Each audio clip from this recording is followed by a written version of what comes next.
Weeks before a single combine rolls into a wheat field, a satellite passing 200 miles overhead already has a pretty good idea of how much grain that field is going to produce. And it is not magic, it is a number called NDVI. NDVI stands for Normalized Difference Vegetation Index, and it works off a simple piece of plant biology. Healthy, actively photosynthesizing leaves absorb red light and reflect near-infrared light very strongly, while stressed, sparse, or dying vegetation reflects much less infrared and more red. A satellite sensor measures both wavelengths bouncing off a field, runs them through a simple ratio, and produces a single score, typically between 0 and 1, where higher numbers mean denser, healthier, more vigorous plant growth. Do this over a whole field, pixel by pixel, and you get a detailed map of exactly which parts of that field are thriving and which parts are struggling, updated every time a satellite passes overhead. None of this requires a farmer to install a single sensor in the ground. The satellites doing this work, things like the European Union's Sentinel-2 constellation or commercial fleets like Planet Labs, are already orbiting the planet taking these measurements over every farm on Earth, whether anyone asked them to or not. Which is part of why this technology scaled so quickly once people realized what was sitting in the data. Not every NDVI reading is equally useful. The correlation between vegetation index and final yield is strongest when the imagery is captured during the crop's peak vegetative stage, the point where the plant has built out most of its leaf canopy, but has not yet started dying back toward harvest. Miss that window and the signal gets noisier. This creates a real tension in the industry. Commodity traders want a yield number in June for a crop that will not be harvested until September, but the satellite data does not become genuinely predictive until closer to August. Companies that sell yield forecasts are essentially racing to extract a reliable signal as early as possible without sacrificing accuracy, which is exactly why the best operations pull fresh imagery on a weekly basis throughout the entire growing season rather than relying on 1 or 2 snapshots. The honest answer is that accuracy depends heavily on scale. At the level of a single field, satellite-based yield estimates typically carry an error margin of 20 to 30%, because local soil variation, drainage, and microclimate all add noise that is hard to fully correct for.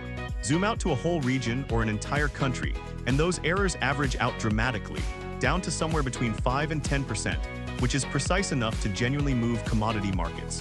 Simple regression models built directly on NDVI typically explain 60 to 80% of the variation in final yield, and more sophisticated approaches that feed satellite-derived leaf area data into full crop growth simulations push that up to 70 to 90%. The newest deep learning models trained on years of historical satellite imagery have reportedly pushed wheat yield prediction accuracy as high as 89% in research settings. For decades, the definitive crop forecast in the United States has been the USDA's WASDE report, built largely from farmer surveys and historical averages. That model is now facing real competition. Newer satellite intelligence firms are advertising yield forecasts delivered 60 to 90 days ahead of the official government report, built entirely from satellite imagery, biophysical crop models, and machine learning, with no surveys involved at all. In one recent case, a satellite-based classifier estimated Brazil's corn planting area within 0.5% of the official government figure, and did it almost 2 months before that figure was released. That kind of lead time is exactly what commodity traders are willing to pay for, because a government report that confirms what the market already priced in weeks earlier is far less valuable than one that moves the market first. The USDA itself is not standing still either. Its Foreign Agricultural Service already produces monthly crop condition reports on major growing regions worldwide using MODIS and Landsat satellite data.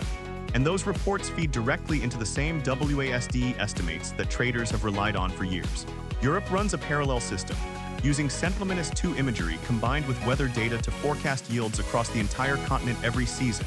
And it is increasingly treated as one of the most reliable public yield estimates in the world precisely because it leans on satellite data instead of waiting on farmer-reported surveys that can lag reality by weeks.